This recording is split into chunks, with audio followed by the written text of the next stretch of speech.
सजा भी दिया गया था, लेकिन लोग सोचा कि राजा का बेटा है, हम जनता जो है विद्रोह कर देगा, इसलिए वे राज त्याग का जो है राज त्याग किए थे, पत्नी बेटा को छोड़ के। और उन्होंने क्या काम किया, अपना राजपाट छोड़ के वे चले गए कहाँ, बनारस चले आए। 29 वर्ष के आयु में वे घर को छोड़े थे और वहां छोड़ने के बाद बनारस आए और वहां से वे पैदल गांव घूमते हुए बिहार के गया के निरंजना नदी के किनारे उरुबेला पहुंचे।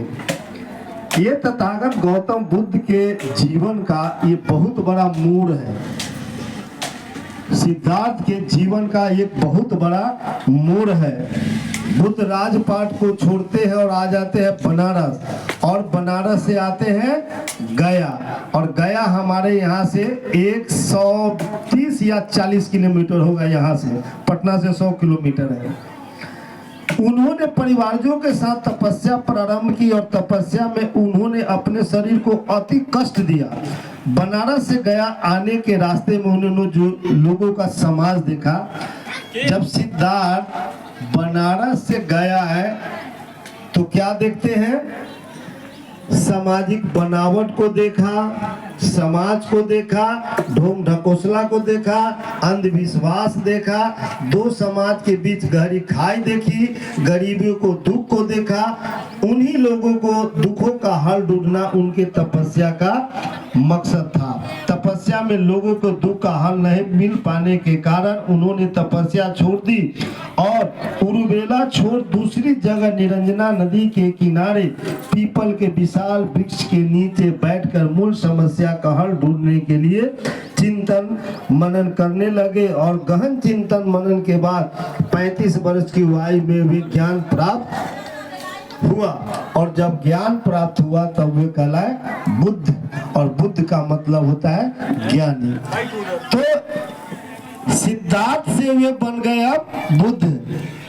अब यहाँ मार्केबल चीज है, हम देखना है कि जब बनारस से गया आते हैं तथागत बुद्ध, क्योंकि उस समय बुद्ध नहीं थे, उस समय सिद्धार्थ थे, तो बनारस से गया आने के क्रम में उन्होंने क्या देखा, ये बड़ी मार्केबल चीज है, इस सबको जो है अपने दिमाग में नोट कीजिए।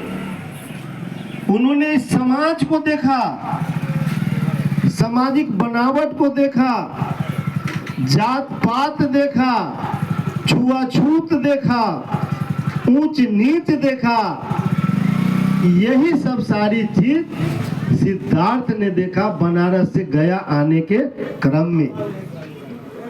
तो गया से बनारस से गया आने के क्रम में सिद्धार्थ किसी का राजपाट नहीं देखा, किसी का धन दौलत नहीं देखा। देखा क्या, तो ये ढोंग ढकोसला पाखंड ऊंच नीच जिसमें हमारे पूर्वज त्रस्त थे, हमारे ही पूर्वज त्रस्त थे। और इन सारी चीजों की समस्या का समाधान के लिए तथागत बुद्ध ने यानी सिद्धार्थ ने एक पीपल के वृक्ष के नीचे चिंतन मनन करने लगे।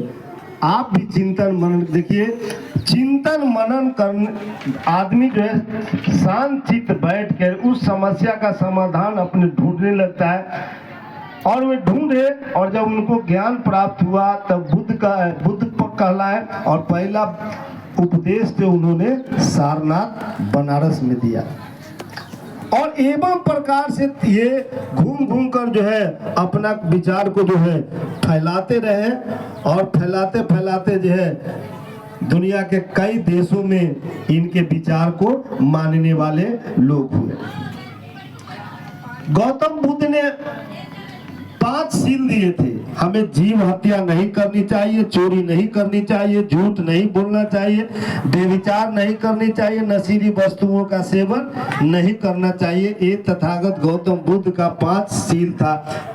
जीव हत्या नहीं, चोरी नहीं, झूठ नहीं, बेविचार नहीं, नशीली वस्तुओं का सेवन नहीं, ये तथागत गौतम बुद्ध के 5 सील था। उन्होंने अपने ज्ञान के प्रचार प्रसार के लिए भिक्षु संघ एवं महिलाओं को घर की दीवारों से मुक्ति दिलाने के लिए भिक्षु संघ तथा प्रबंध समिति का निर्माण किया। उन्होंने पहली बार संघ एवं समितियों के चुनाव में गुप्त मतदान की व्यवस्था बनाई। महामाना गौतम बुद्ध के आंदोलन से बहुजनों को लाभ हुआ, नारी को आजादी मिली, तर्क के आधार पर ज्ञान एवं विज्ञान का उदय हुआ, मूल निवासी भारत के राजा हुए। मूल निवासी भारत के राजा हुए। जैसे में सम्राट अशोक मौर्य वंशीय था। मैंने कहा ना, पहले जात उत नहीं था, न चमार था, न दुसाद था, न कोयरी था, न कुर्मी था, न हजाम था, न कुम्हार था, न नट था, कुछ नहीं था। क्या था? वंश था। आज अपने वैशाली में, जो वैशाली गढ़ जो है वो राजा विशाल का गढ़ है, वे लिच्छवी वंश था। आप जाइएगा तो लिखल रहेगा लिच्छवी वंश।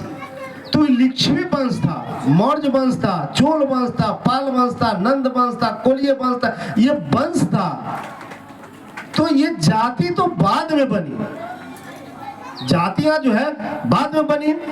तो तथागत गौतम बुद्ध के विचार जब फैला तो नारी को आजादी मिली, मूल निवासी भारत के राजा हुए। बुद्ध ने कहा जानो तब मानो। ये तथागत गौतम बुद्ध आज से 2500 वर्ष पहले उन्होंने कहा जानो तब मानो, लेकिन आज लोग जानता नहीं है, जानो नहीं मानो। तो बुद्ध तो 2500 वर्ष आज से पहले कहे। और याद रखिए कि आज हमारे देश के प्रधानमंत्री भी विदेशों में जाते हैं तो बड़ा गर्व से कहते हैं कि मैं युद्ध के भूमि से नहीं बल्कि बुद्ध के भूमि से